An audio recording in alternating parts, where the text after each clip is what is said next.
תגיד לי איך אתה נוהג אתה? מה יש לך? מה יש לך? תמיד אתה לא רואה, אתה לא רואה. קודם כל אל תריבו, כל מה שקרה לכם מופיע בגמרא, התורה יש לה מה להגיד גם במקרה הזה, בואו ותשמעו.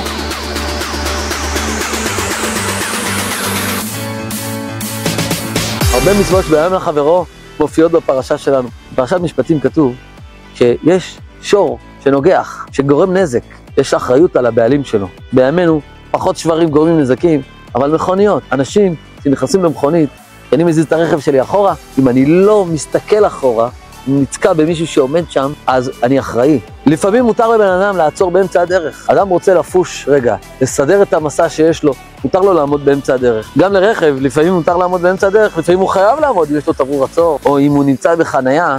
אם אתה נסעת אחורה, או אפילו נסעת קדימה, מישהו עצר בהיתר, אחריות שלך לשלם את הנזק. כמה חשוב להתבונן בדיני התורה. דיני התורה אין כמוהם בעולם. כל הדינים, כל החוקים, כל הכללים שיש במקומות אחרים, בדתות אחרות, לפעמים בבתי המשפט שלנו במדינת ישראל שלא נוהגים על פי תורה, הם אפילו לא אפס קצהו מהאמת האלוקית שמופיעה בתורה. כמה חשוב לנו ללכת ולתמוך בכל בתי הדין, בכל הדרכים שהם בעצמם עובדים לאור פסקי התורה.